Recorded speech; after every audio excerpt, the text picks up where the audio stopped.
Mahasiswa Waalaikumsalam sekalian, warahmatullahi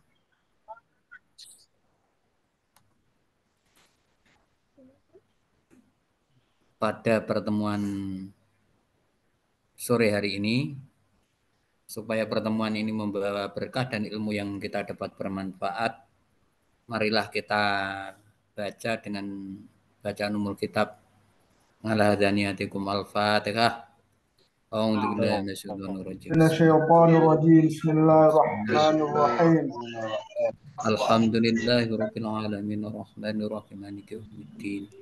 Iyyaka na'budu wa iyyaka nasta'in ihdinas siratal mustaqim siratal ladzina an'amta 'alaihim ghairil maghdubi 'alaihim waladdallin. Amin. Pertama-tama akan saya perkenalkan diri saya. Nama saya Latif Nahrawi. Tempat tanggal lahir Ogan Komering Ulu 16 April 1977.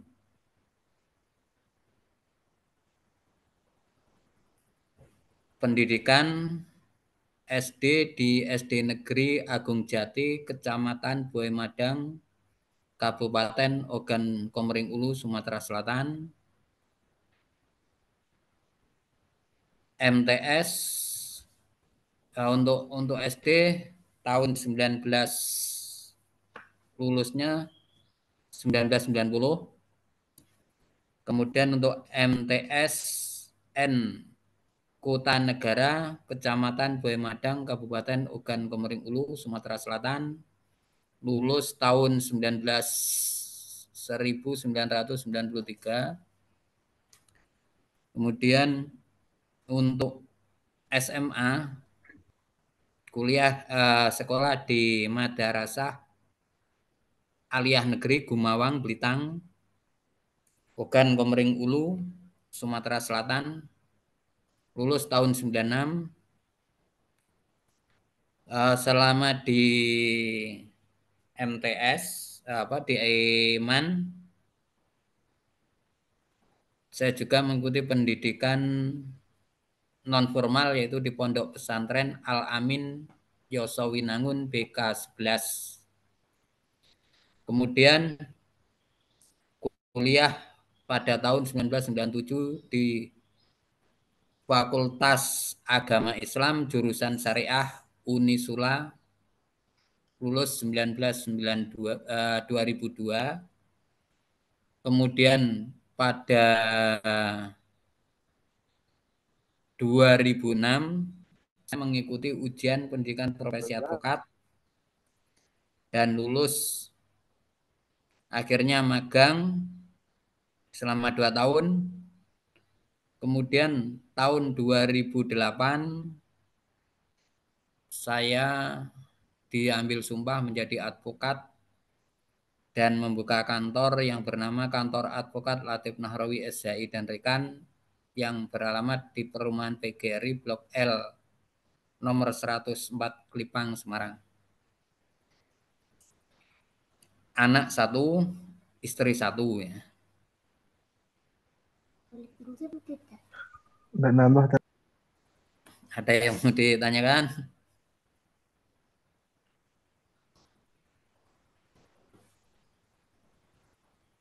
Gitu.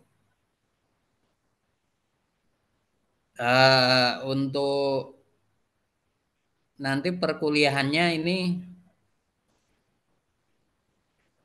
kelihatan enggak ini tulisannya?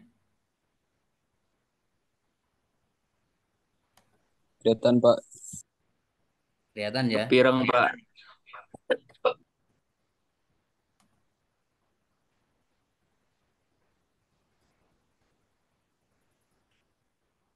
Ini metode kuliahnya gimana ini nih?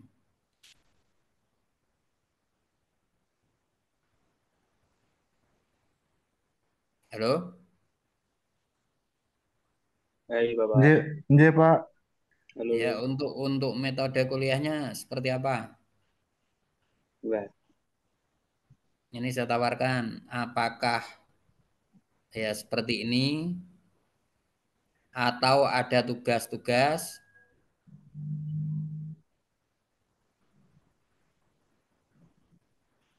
Seperti ini aja, Sat. Seperti Ini aja, ini Pak. aja. Seperti ini aja, Seperti Mas. ini, Pak. Jangan ada tugas. Seperti itu, Pak. Seperti ini ya. Jangan ada Saya Ini, jangan Pak. dipanggil Ustadz ya. Karena untuk Ustadz itu menyandang Ustadz itu sangat berat. Panggil Pak atau Mas enggak apa-apa. Baik, Pak. Siap, Baik Pak. nih, Mas. Tapi kalau enggak ada tugas nanti enggak akan bisa loh. Waduh. Oke. Ya nanti ada beberapa yang memang harus harus ada tugas. Enggak sulit kok tugasnya. Mungkin Sedikit aja, Pak. Boleh, Pak. Kalau harus ada tugas, Pak. ya Tidak apa-apa, Pak. Jika ada tugas. ya ya nanti kalau misalkan buat surat kuasa, buat surat gugatan, jawaban mungkin cuma itulah. Untuk perkuliahannya saya ini mengisi hukum acara perdata ya. Hukum acara perdata yaitu 2 SKS. Dalam hukum acara perdata itu sebenarnya banyak sekali ya. Sebelumnya Mas Alwi tolong Iya, Pak Latif. sumber bacaan. Oh, guys. Sekedar, Pak Latif. Kalau enggak nanti yang saya kirim tadi, Oh, yang yang tadi. kirim tadi nanti dikasihkan ke adik-adik mahasiswa Oke, siap. biar baca Siap, buku-bukunya. Pak Latif. Yang ini bukan sumber hukum. Sumber hukum ini. Sumber hukum acara perdata. Naik lagi pengertian. Nah, sini dulu. Oh, pengertiannya dulu.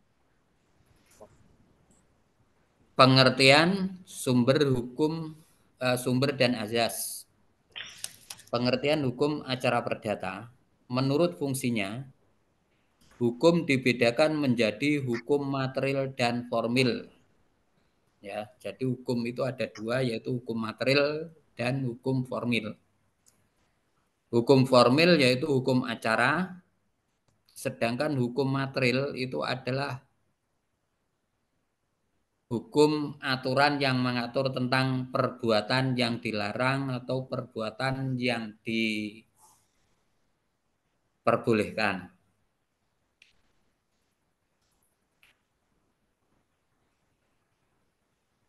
Hukum acara perdata adalah hukum perdata formil yang pada dasarnya berfungsi mempertahankan atau menegakkan hukum perdata material melalui pengadilan. Apabila terjadi pelanggaran terhadap hukum perdata material atau terjadi sengketa. Bahkan hukum acara perdata juga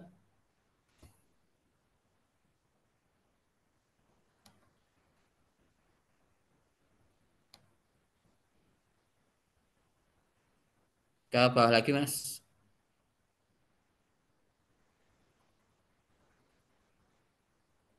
Nah, di sini ada beberapa pendapat ya mengenai definisi hukum acara perdata. Di antaranya Sudikno Mertokusumo, terus Wiryono Projodikoro, Abdul Qadir Muhammad, Retno Wulan Sutantio, dan Iskandar Otodinata. Lagi ke bawah lagi. Di situ ada beberapa pengertian. Dari beberapa pengertian tadi, secara garis besar, tahapan-tahapan peradilan perdata meliputi pengajuan gugatan. Jadi hukum acara perdata itu sebenarnya proses mulai pengajuan gugatan, pemeriksaan gugatan, pembuktian, putusan, upaya-upaya hukum terhadap putusan dan eksekusi. Nah, hukum acara perdata itu untuk untuk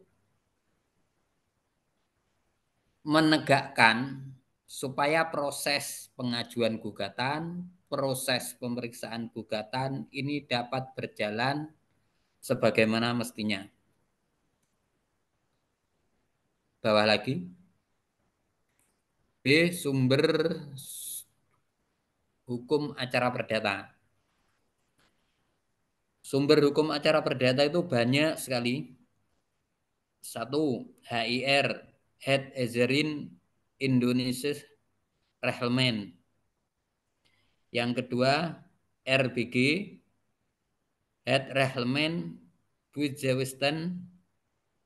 Yang ketiga, RV, Rehlemen of the Burgerlich Rechtvordering.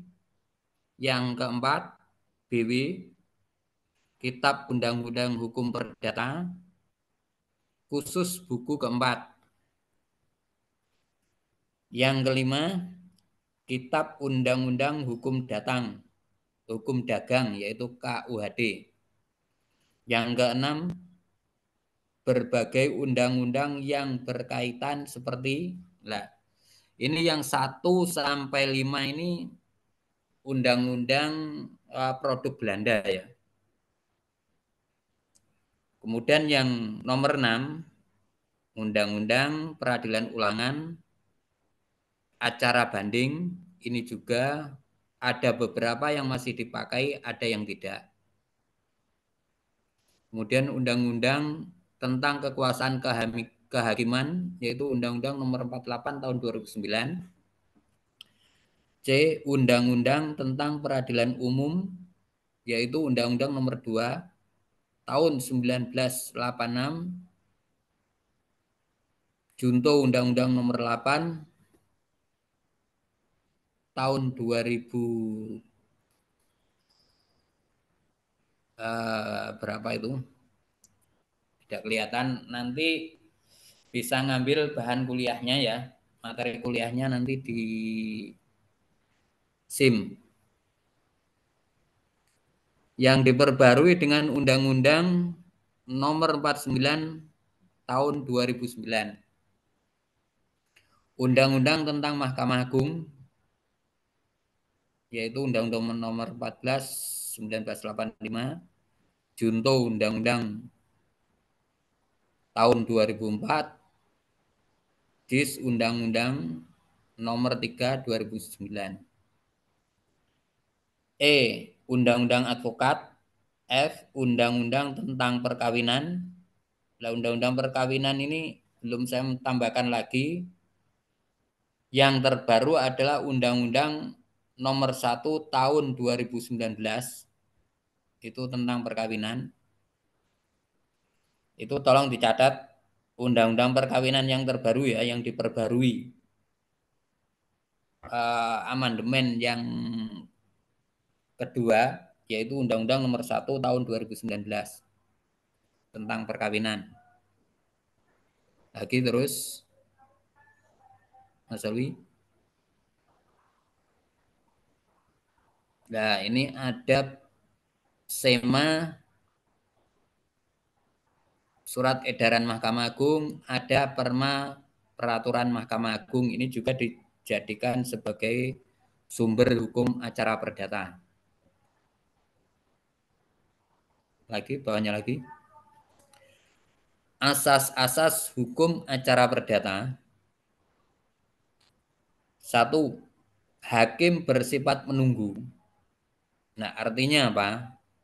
Hakim bersifat menunggu itu pengajuan itu hanya dapat diajukan oleh para pihak yang apabila kepentingan atau haknya diganggu oleh pihak lain atau merasa terdolimi, itu yang mengajukan pihak yang berperkara.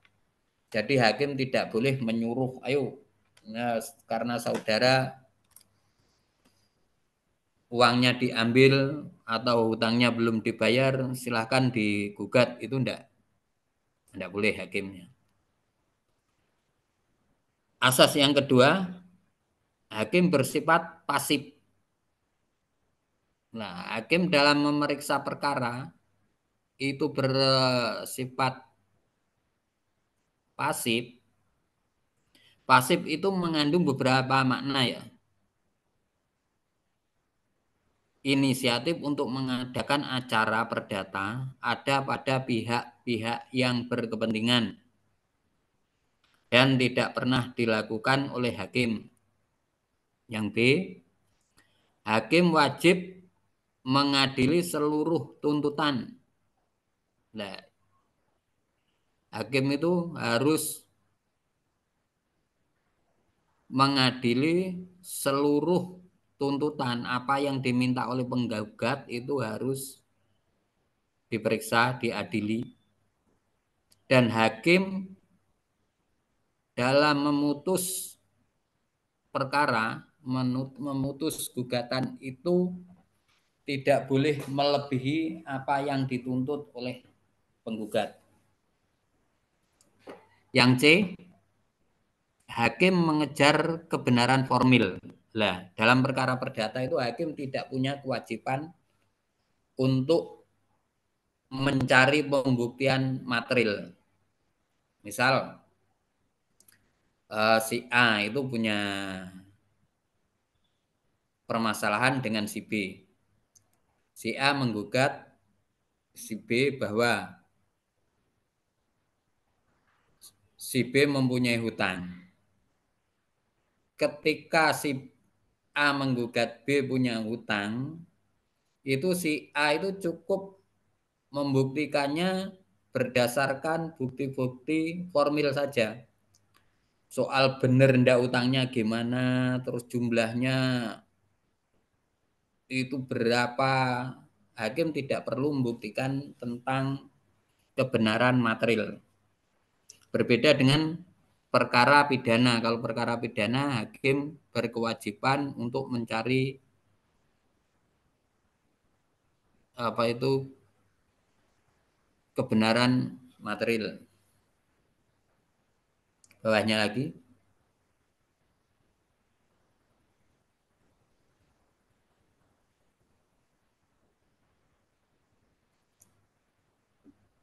Pihak yang berperkara bebas pula mengajukan atau tidak mengajukan upaya hukum. Misalkan sudah diputus, salah satu pihak itu tidak terima, itu diperbolehkan untuk mengajukan gugatan upaya hukum banding atau tidak, itu enggak masalah ya. Yang ketiga, persidangan terbuka untuk umum. Nah, ini kalau hakim itu dalam membuka persidangan tidak dinyatakan sidang dibuka dan terbuka untuk umum, itu akan berakibat batal demi hukum.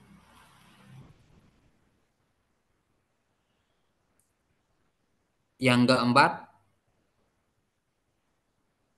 audi et alteram partem. Nah, asas ini tercermin dalam pasal 4 ayat 1 Undang-Undang Nomor 48 tahun 2009. Jadi pengadilan harus memperlakukan kedua belah pihak sama, memberi kesempatan yang sama kepada para pihak baik penggugat maupun tergugat. Asas yang kelima, putusan harus disertai alasan.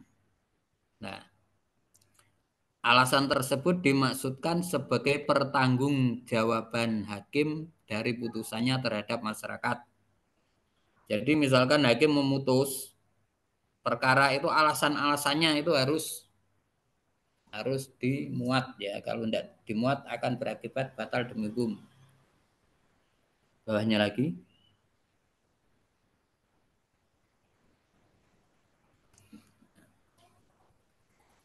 Yang keenam, beracara dikenakan biaya.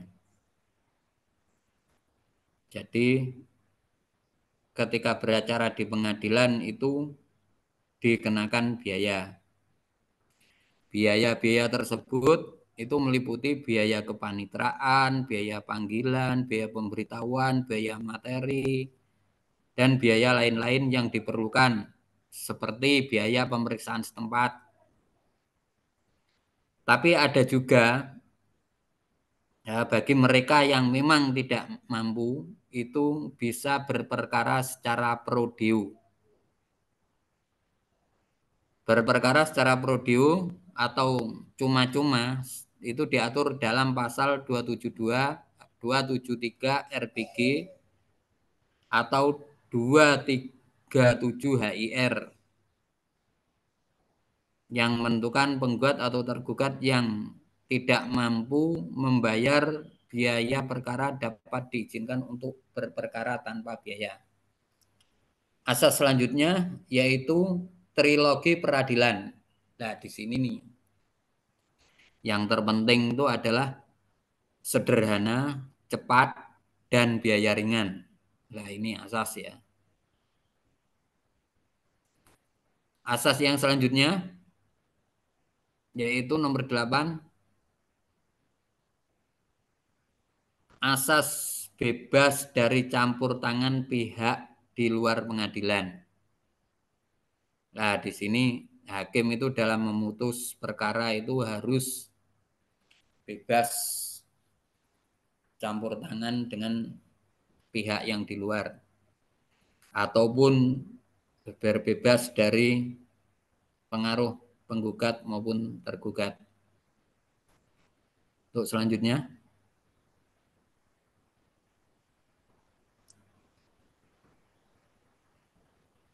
nah, ketika sudah mempelajari asas-asas, nah sekarang bab 2 yaitu masalah surat kuasa ya. Pengertian surat kuasa, pasal 123 HIR mengatur tentang bahwa penggugat maupun tergugat dalam beracara di muka persidangan dapat diwakilkan oleh kuasanya kecuali kalau yang memberi kuasa itu sendiri hadir. Karena itu jika tergugat hadir meski tidak didampingi oleh kuasa hukumnya, maka seharusnya persidangan tetap dilanjutkan. Jadi sebenarnya kan kuasa itu diperbolehkan, tetapi hanya sebatas pihak formil ya. Kalau kuasa itu, kalau prinsipal atau pihak yang berperkara itu disebut pihak material. Sehingga ketika kuasa hukum tidak hadir, tergugat hadir, itu perkara bisa dilanjutkan.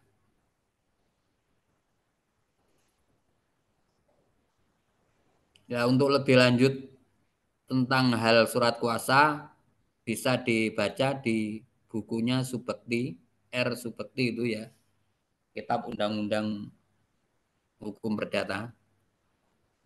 Ada yang ditanyakan?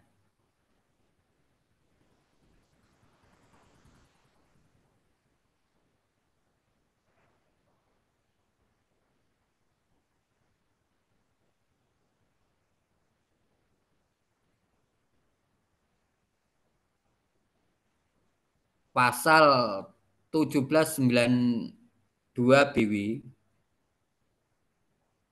atau hukum perdata, pemberian kuasa adalah suatu persetujuan dengan mana seorang memberi kekuasaan kepada orang lain yang menerimanya untuk dan atas namanya menyelenggarakan suatu urusan. Jadi pengertian kuasa itu sebenarnya banyak beberapa pendapat. Nanti ketika adik-adik menjawab soal tidak harus sama dengan apa yang disampaikan pemateri. Ketika menjawab dan bisa menunjukkan ini diambil dari buku karangan ini atau pendapatnya ini, itu sudah bisa dikatakan benar. Selanjutnya, jenis-jenis kuasa. Yang B.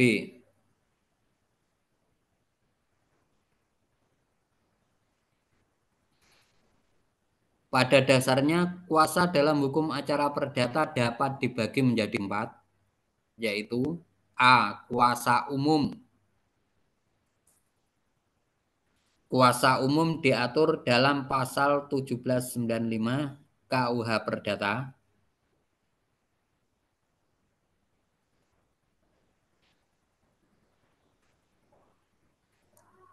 Bertujuan untuk memberi kuasa kepada seseorang untuk mengurus kepentingan pemberi kuasa seperti melakukan pengurusan harta kekayaan. Nah, itu kuasa umum ya. Sebagaimana ketentuan pasal 123 HIR ini menegaskan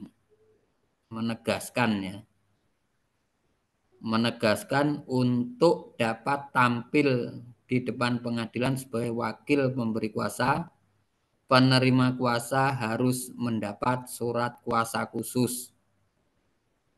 Nah,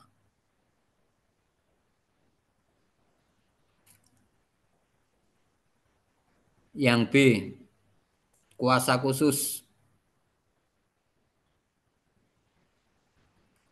Pasal 1795 KUH Perdata menyebutkan pemberian kuasa dapat dilakukan secara khusus, yaitu hanya mengenai suatu kepentingan tertentu atau lebih, atau secara umum, yaitu meliputi segala kepentingan pemberi kuasa. Jadi kalau surat kuasa khusus itu, pemberian kuasa itu dilakukan secara khusus, hanya mengenai suatu kepentingan tertentu, misal surat kuasa untuk menyelesaikan permasalahan sengketa tanah. Nah, itu harus khusus tanah yang di mana, objeknya ada di mana, lawannya siapa, di mana dalam menyelesaikan permasalahannya. Misalkan di Pengadilan Negeri Semarang atau di Pengadilan Negeri Jakarta, itu harus khususnya di situ. Untuk selanjutnya,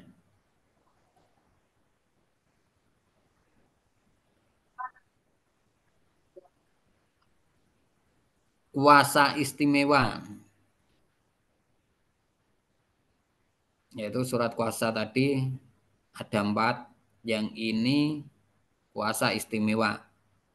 Kuasa istimewa diatur dalam pasal 1796 KUH Perdata. Setidaknya terdapat 2 persyaratan yang harus dipenuhi dengan membuat surat kuasa istimewa. Surat kuasa istimewa itu bisa mempunyai kekuatan hukum, itu harus terpenuhi 2 syarat. Yang satu bersifat limitatif. Artinya perbuatan hukum tersebut hanya dilakukan oleh pemberi kuasa sendiri. Nah, surat kuasa itu, kuasa istimewa itu syaratnya harus limitatif. Tidak bisa disubstitusikan. Oleh karena itu, tindakan istimewa yang dilakukan hanya terbatas pada A. Untuk memindahkan benda-benda milik pemberi kuasa, atau untuk meletakkan hak tanggungan di atas benda tersebut. Nah, misal memberikan kuasa tentang hak tanggungan. Yang B, untuk membuat perdamaian dengan pihak ketiga. Nah, misalkan ada perdamaian, penyelesaian permasalahan itu yang bertindak untuk melakukan perbuatan hukum yang diberi kuasa istimewa tadi. Jadi tidak bisa misalkan disubstitusikan karena pada saat itu dia ada kesibukan atau sakit sehingga mensubstitusikan untuk membuat perdamaian itu dengan orang lain itu tidak bisa. Yang C, untuk mengucapkan sumpah penentu atau decissoire id atau sumpah tambahan suppolitoire.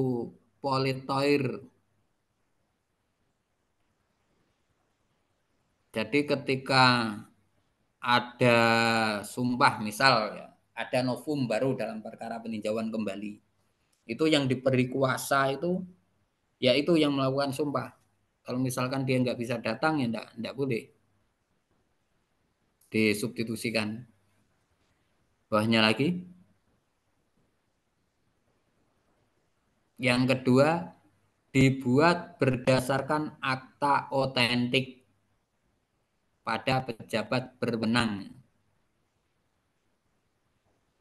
Jadi surat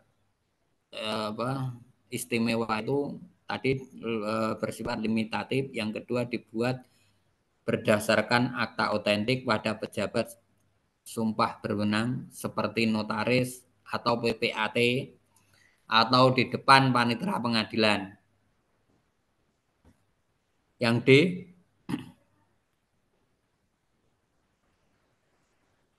kuasa perantara. Kuasa perantara dapat juga disebut dengan agen. Ya, agen, misalkan ada agen perwakilan,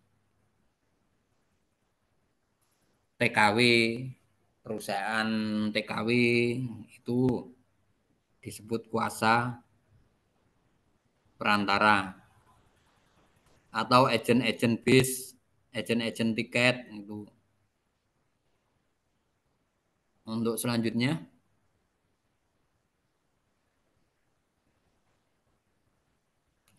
ada yang mau ditanyakan?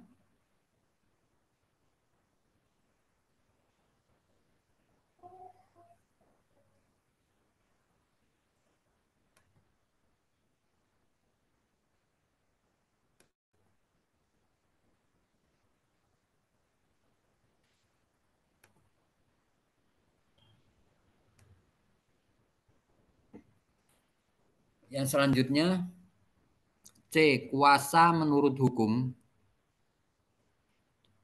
HIR dan RBG menegaskan tentang kuasa menurut hukum.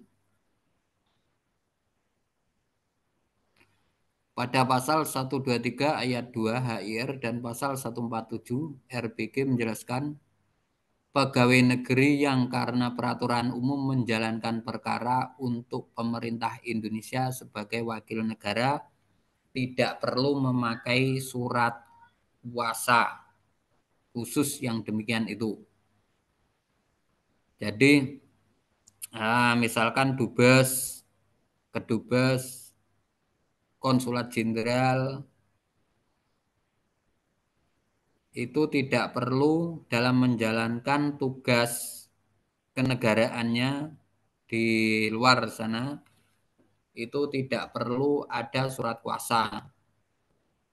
Hal tersebut diatur dalam pasal 123 ayat 2 HIR dan pasal 147 RBG. Beberapa kuasa menurut hukum yang dapat bertindak mewakili kepentingan orang atau badan tanpa memerlukan surat kuasa khusus dari orang atau badan wali terhadap anak di bawah perwalian itu dalam bertindak untuk anak perwaliannya itu juga tidak perlu adanya surat kuasa. Kemudian kurator atau orang yang tidak waras. Jadi orang kurator yang menjadi kurator terhadap orang yang tidak waras itu tidak perlu ada surat kuasa. Terus orang tua bertindak untuk anak-anaknya yang belum dewasa, itu juga tidak perlu adanya surat kuasa khusus.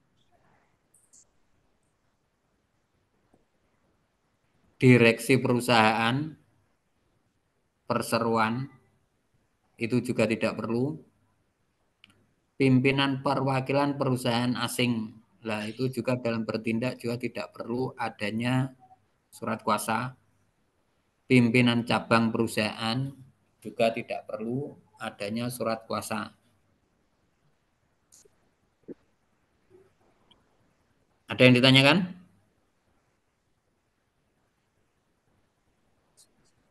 Ada Pak.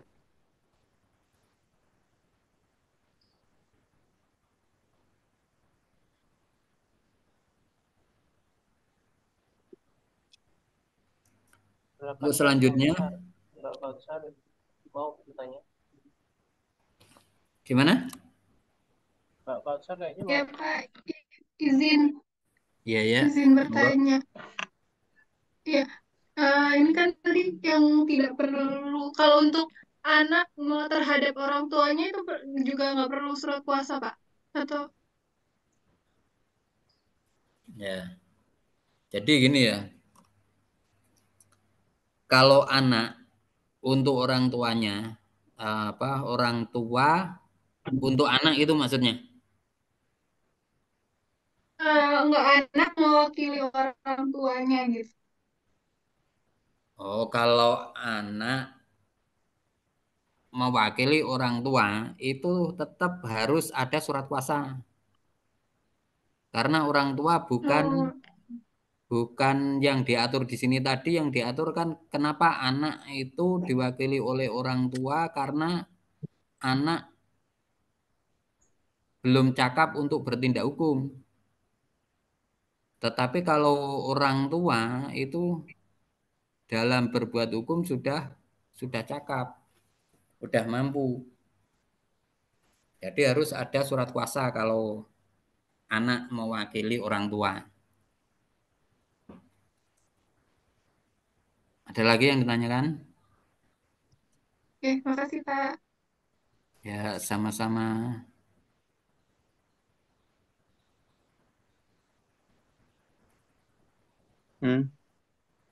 Ada lagi?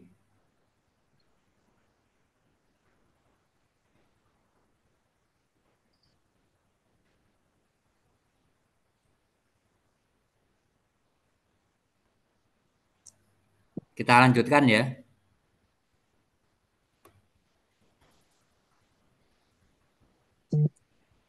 D. Surat kuasa. Surat kuasa khusus. Nah, ini surat kuasa khusus itu biasanya surat kuasa yang memang digunakan khusus untuk beracara secara litigasi di pengadilan. Pasal 123 ayat 1 HIR mengatakan, selain kuasa lisan atau kuasa yang ditunjuk dalam gugatan pemberian kuasa, dapat diwakili oleh kuasa dengan surat kuasa khusus. Sebenarnya surat kuasa itu ada yang bisa diberikan secara lisan, ada yang tertulis. Tapi dalam praktek itu kebanyakan dilakukan secara tertulis. Karena kalau secara lisan itu yang dikhawatirkan nanti terjadi sesuatu tidak ada buktinya.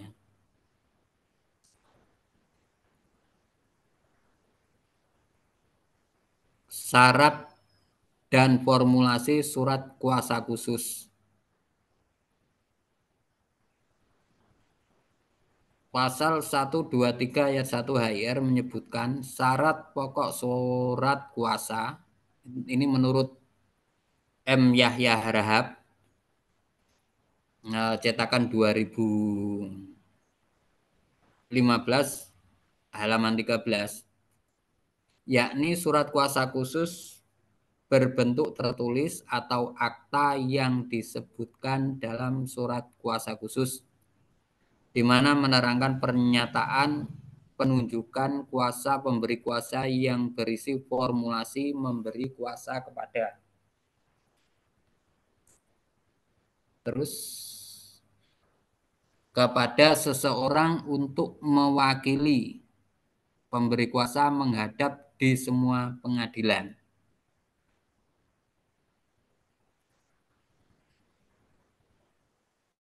Kemudian Mahkamah Agung telah mengeluarkan syarat-syarat kuasa khusus, yaitu SEMA nomor 2 tahun.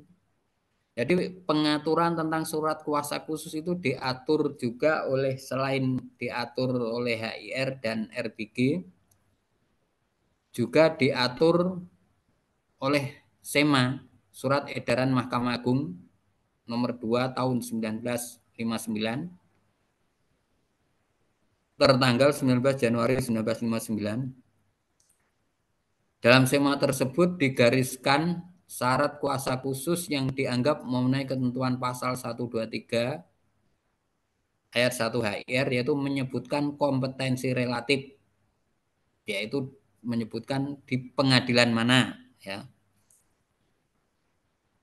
Di Pengadilan Negeri Semarang atau Pengadilan Negeri Bandung itu harus disebutkan.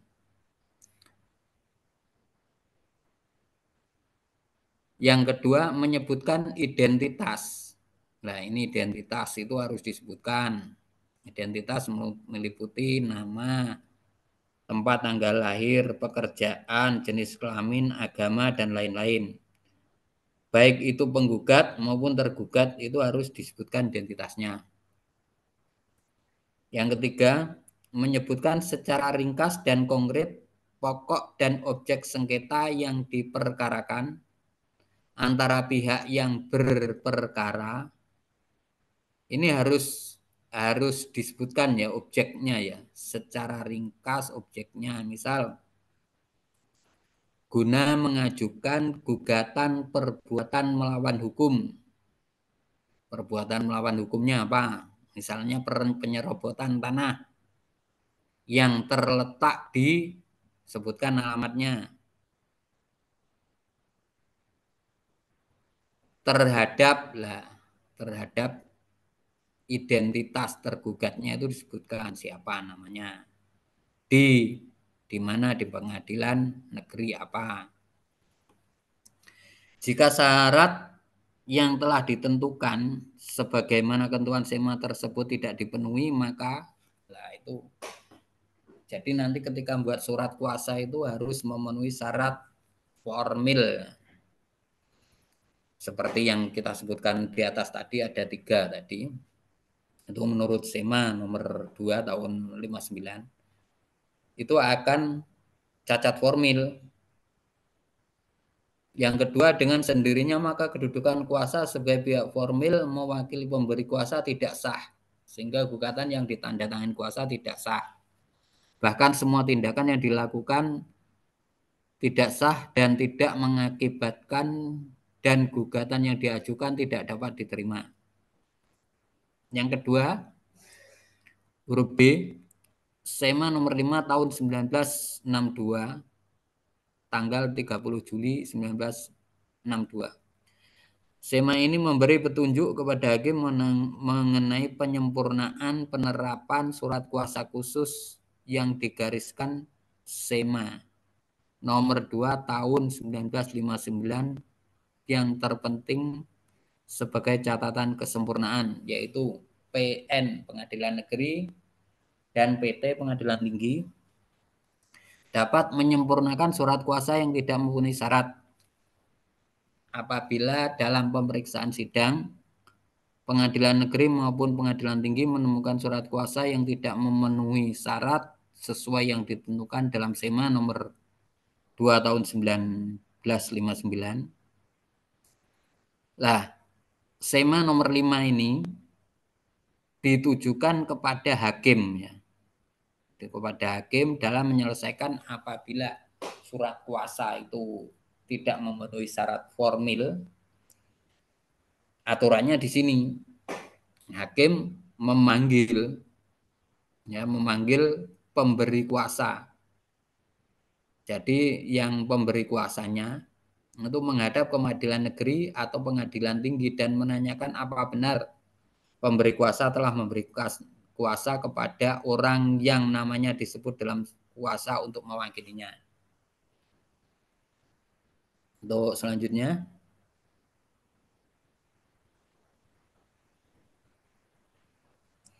kemudian ada lagi SEMA nomor 1 tahun ini belum ya. Apabila hal ini terjadi di tingkat PT dan dianggap sulit untuk memanggil yang bersangkutan, PT dapat mendelegasikan kepada pengadilan negeri untuk menanyakan hal tersebut. Nah, ini ketika perkara itu sudah sampai di pengadilan tinggi, ternyata di pengadilan tinggi itu majelis hakim pengadilan tinggi memeriksa berkas, ada surat kuasa yang salah, itu hakim dalam memanggil pihak yang berperkara itu kesulitan karena letaknya mungkin yang terlalu jauh. Karena pengadilan tinggi itu kan ada di provinsi, sedangkan pengadilan negeri ada di tingkat kabupaten. Nah, misal seperti Provinsi Jawa Tengah, pengadilan tingginya ada di Semarang. Kemudian pengadilan negerinya itu ada di Cilacap. Itu kan jauh. Pihaknya ada di sana. Oleh sebab itu, pengadilan tinggi mendelegasikan kepada ketua pengadilan negeri untuk menanyakan hal tersebut.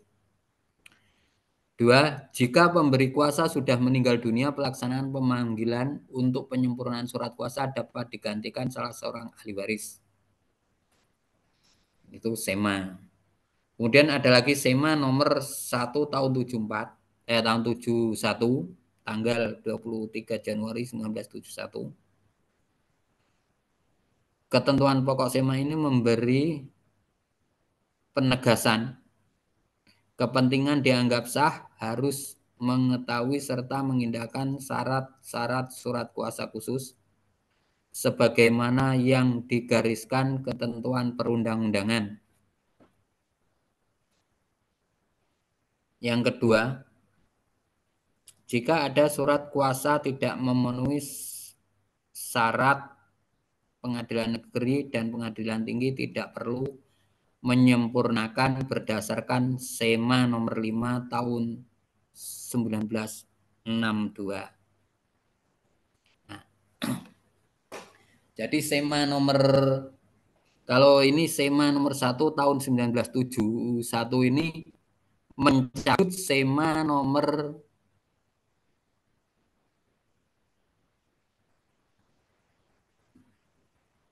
di sini, jika ada surat kuasa tidak memenuhi syarat, pengadilan negeri dan pengadilan tinggi tidak perlu menyempurnakan berdasarkan SEMA nomor 5 tahun 1962. Di sini SEMA nomor 1 tahun 1971 itu mencabut SEMA nomor 2 tahun 1959 dan SEMA nomor 5 tahun 1962. Karena terlalu rumit untuk memanggil pihak-pihak yang berperkara ketika perkara itu sudah sampai di pengadilan negeri, bahkan sudah sampai di pengadilan tinggi, sehingga SEMA nomor 2 tahun 59 sama SEMA nomor 5 tahun 62 itu dicabut oleh SEMA nomor 1 tahun 1971. Yang D, SEMA nomor 6 tahun 1994, tanggal 4 Oktober 1994. Pada dasarnya substansi dan jiwa SEMA ini sama dengan SEMA nomor 2 tahun 1959 dan nomor 1 tahun 1971. persyaratan yang disebutkan di dalamnya sama dengan SEMA nomor 2 tahun 1959 sebagaimana diuraikan di atas. Dengan demikian surat kuasa khusus yang sah sebagaimana yang diuraikan di atas. Dengan demikian surat kuasa khusus yang sah adalah syarat yang dijelaskan dalam pembahasan SEMA nomor 2 tahun 1959, yaitu menyebutkan dengan jelas dan spesifik surat kuasa khusus untuk berperkara di pengadilan. Nah, di sini ya. Isinya sebenarnya sama, SEMA nomor 6 tahun 1994 dengan SEMA nomor 2 tahun 1959 itu sama. Yang B menyebutkan kompetensi relatif. Lah, ini harus ada relatif kompetensi kewenangan.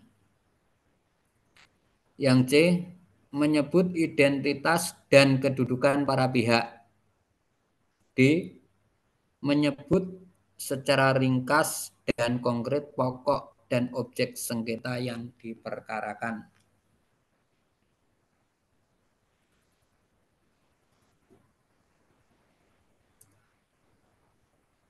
Syarat kuasa itu harus bersifat kumulatif ya. Jadi tidak boleh hanya salah satunya. Misalkan tidak menyebutkan identitas para pihak, itu tidak disebutkan, hanya misalkan menyebutkan latif nahwi.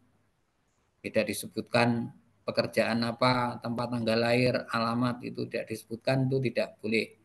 Atau hanya menyebutkan untuk berperkara di pengadilan negeri, tapi tidak disebutkan pengadilan negeri mana, itu juga nggak boleh. Jika tidak terpenuhinya salah satu syarat mengakibatkan surat kuasa tidak sah.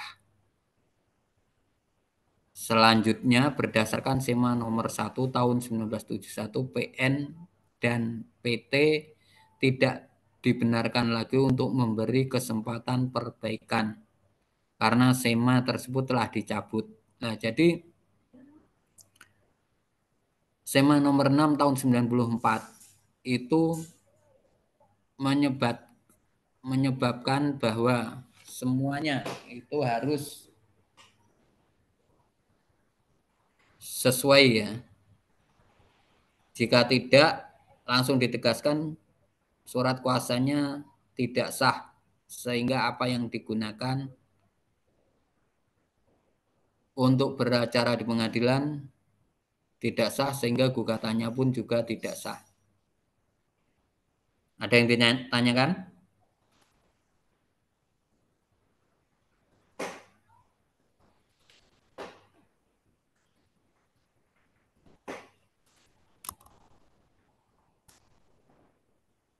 Halo? Ada yang ditanyakan enggak? No, ini no. Ada Pak. Nggak ada, Pak. Nggak ada ya? Nggak Udah ada, capek? Pak. Lumayan pusing Pak pelajarannya. Nah, kenapa pusing? Tanya jawab aja biar nggak pusing.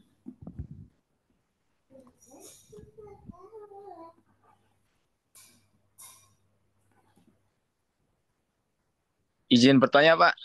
Ya, silakan.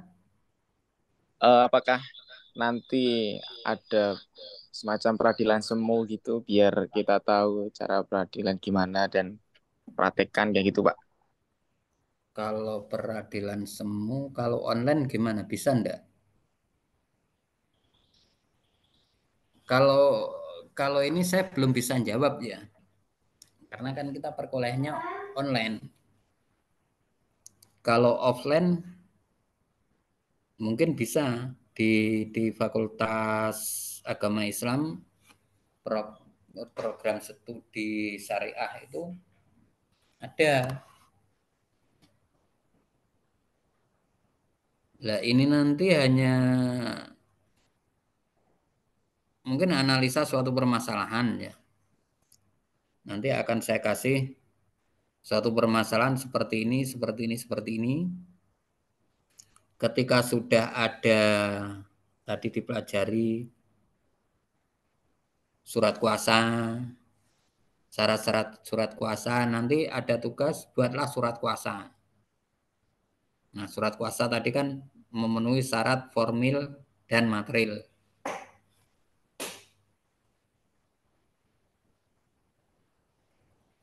Jadi kalau persidangan semua online saya kira nggak bisa ya. Caranya seperti apa? Ini aja yang online aja hanya beberapa yang kelihatan kan, yang menyalakan apa? Yang menyalakan kamera.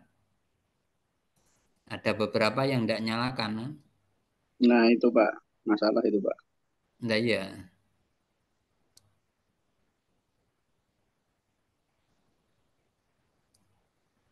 Ini dari daerah mana saja ini? Saya dari Lombok, Pak.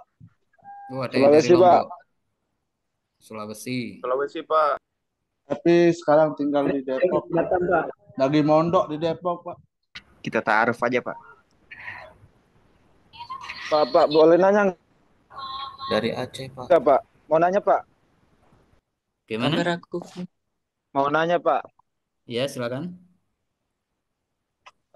Ini untuk terkait hukum perdata tadi Pak. Boleh Pak? Ya, silakan.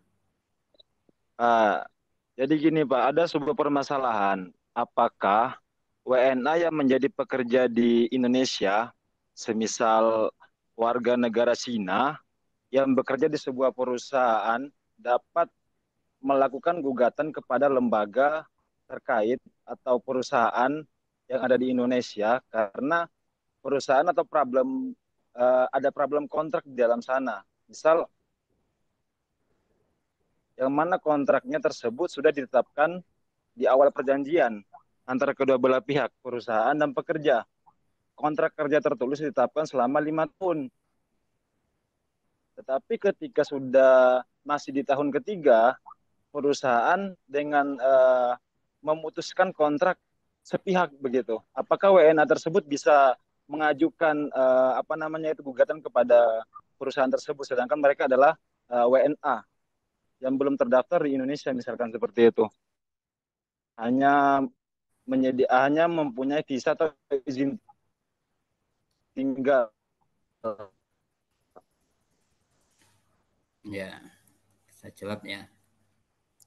Jadi permasalahan tadi yang Demikian Pak, terima kasih. Ya. Tadi yang ditanyakan adalah masalah TKA Cina ya. Dia kerja di Indonesia, itu di perusahaan apa itu? Perusahaan Cina atau perusahaan Indonesia? Di perusahaan Indonesia Pak, yang mana itu mereka itu memiliki kerjasama dengan pihak Tiongkok, Cina. Sudah ada kontrak 5 tahun ya, tapi belum 5 tahun diputus. Betul. Diputus secara sepihak oleh pihak perusahaan. Ya. Jadi untuk permasalahan TKA yang kerja di Indonesia kemudian sudah ada kontrak 5 tahun tetapi belum ada 5 tahun diputus secara sepihak oleh perusahaan. Itu meskipun dia TKA, tapi ketika dia punya persyaratan seperti izin tinggal atau surat-surat yang lain, itu bisa mengajukan gugatan ke pihak perusahaan Indonesia. Tetapi hal yang tersebut tidak masuk ke perdata umum ya, masuknya di pengadilan hubungan industrial itu maksudnya ya. Maksudnya pengadilan hubungan industrial. Bisa mengajukan gugatan. Di situ Undang-Undang Tenaga Kerja masuknya. Omnibus Law. Ada lagi yang tanyakan?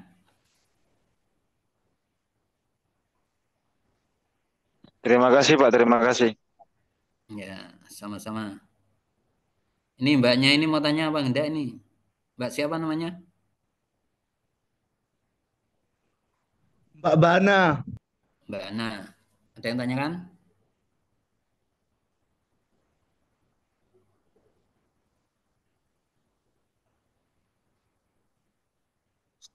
Cukup kayaknya Pak.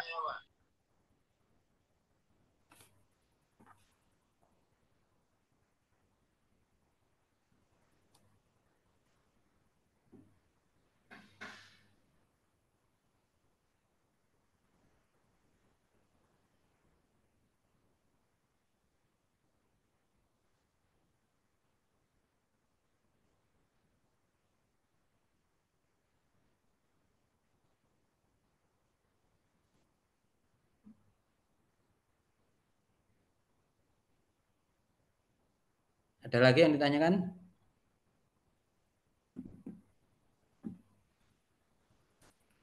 Nanti untuk materi kuliahnya bisa ngambil di itu ya, di SIM ya. Baik, Pak.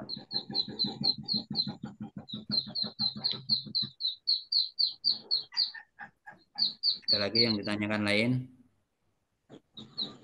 Ini kalau saya ngomong terus nanti ngantuk.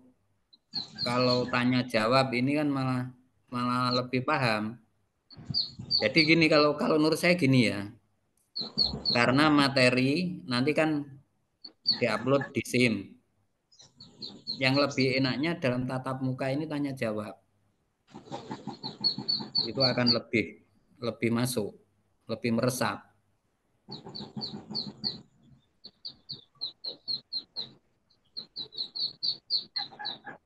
Tentang surat kuasa.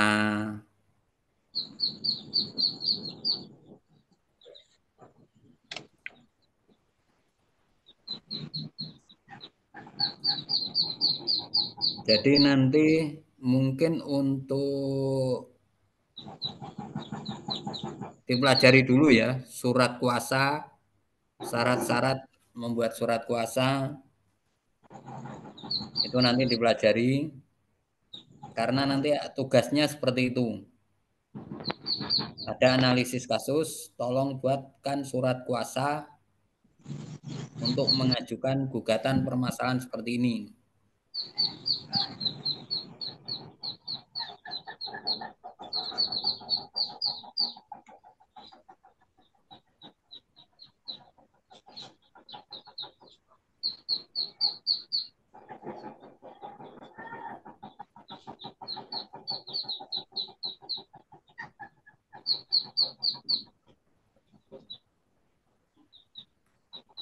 Kalau nggak ada, kita cukupkan di sini. Saya mau bertanya, Pak. Ya, silakan.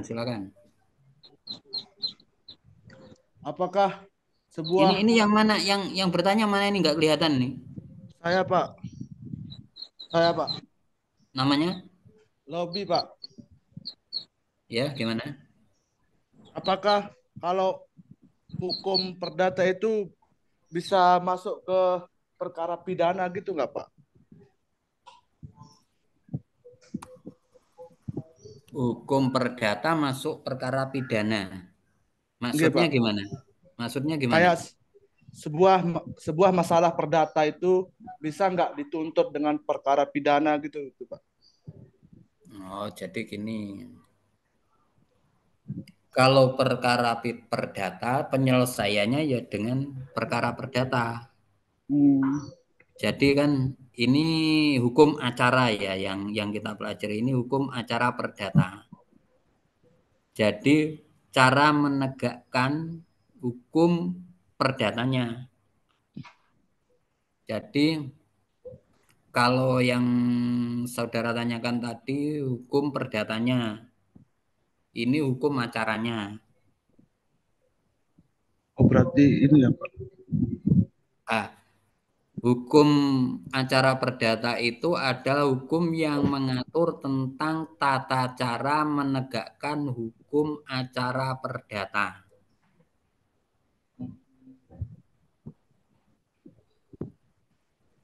Jadi khusus untuk perkara perdata. Kalau perkara pidana tidak bisa dimasukkan perkara perdata. Misal masalah utang piutang itu nggak bisa, itu dituntut pidana nggak bisa. Bisanya perdata. Ada yang tanyakan lagi? Kasih Pak sebelumnya.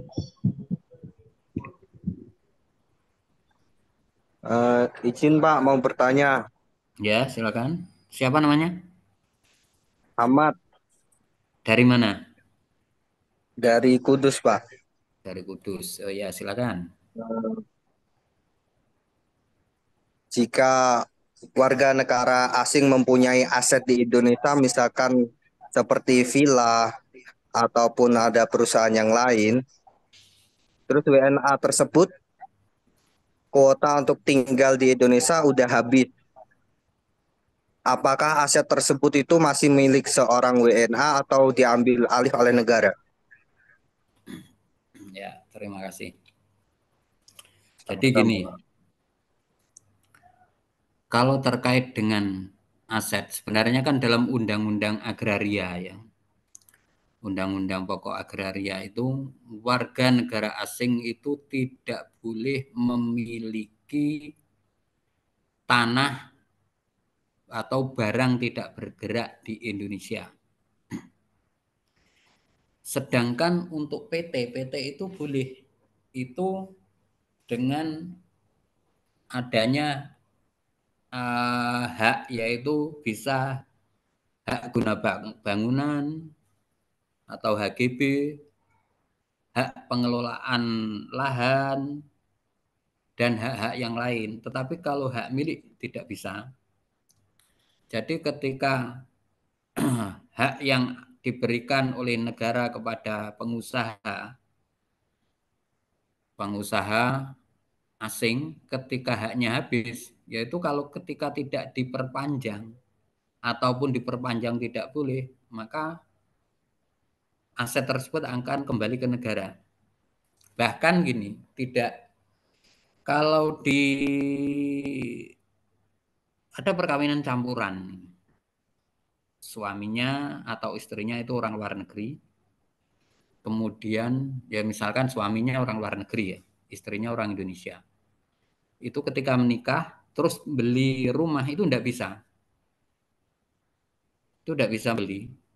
Bisa beli harus dilakukan perjanjian pranikah, yaitu pemisahan harta. Nah, misalkan istrinya orang Indonesia pengen punya tanah di Indonesia karena nikah dengan orang luar negeri, itu harus dilakukan pemisahan harta di akta notaris. Setelah dilakukan di akta notaris, kemudian didaftarkan di catatan sipil di mana perkawinan tersebut dilakukan. Jadi warga negara asing tidak boleh memiliki aset barang tidak bergerak. PT pun ya, PT yang di Indonesia awalnya misalkan membeli tanah dari pribadi perorangan yang awalnya HM, ketika dibeli PT itu akan terjadi degradasi menjadi hak guna bangunan. Seperti itu. Ada yang ditanyakan? Terima kasih Pak. Sama-sama.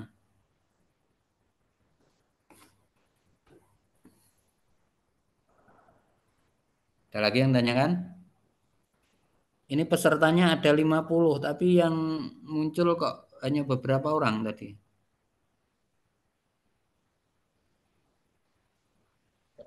Hadir Pak. sinyalnya di beberapa daerah mungkin agak kurang stabil, jadinya di Oh ya ya, dimaklumi ya. Ya, pecah-pecah sinyalnya, Pak. Heeh. Mohon Izin maaf, Pak. bertanya, Pak. Izin Ya, bertanya, enggak apa-apa. Pak. Ya, Eh, eh, mau tanya, Pak, kalau terkait hutang itu termasuk perdata atau pidana, Pak? hutang perdata. Oh,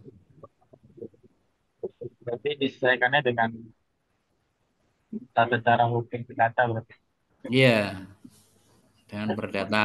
Kecuali kalau penipuan. Lah di situ misalkan orang perkara perdata ya sebenarnya bisa diolah bisa menjadi pidana. Tergantung unsurnya itu terpenuhi enggak. Biasanya yang dari perdata bisa menjadi pidana itu biasanya ada orang yang ngajak join kerjasama. Misal si A itu ngomong, ayo kita kerjasama untuk membuka usaha ini dengan si B. Si A-nya sebagai pemodal, si B-nya itu sebagai pelaksana. Terus modalnya sekian dipakai si B. Nah itu nanti akan bisa menjadi pidana bisa. Kan itu sama-sama awalnya udah aku minjam uangmu 50 untuk modal usaha ini, aku yang jalankan. Kan bahasanya seperti itu. Tetapi itu bisa nanti ketika usahanya itu tidak ada, tidak dijalankan, nah itu bisa pidana itu.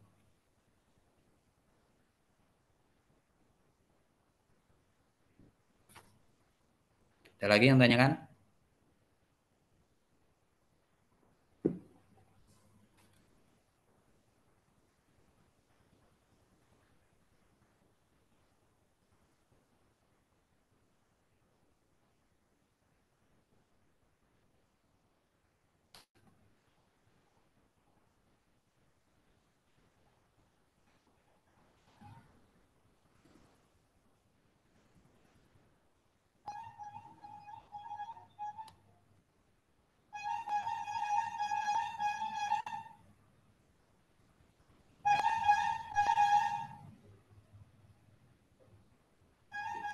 Sudah cukup ya?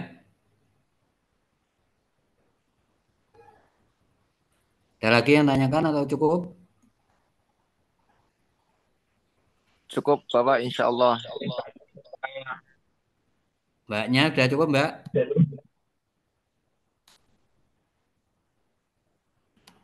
Cukup, Pak. Cukup ya. Kalau cukup, kita cukupkan sampai di sini.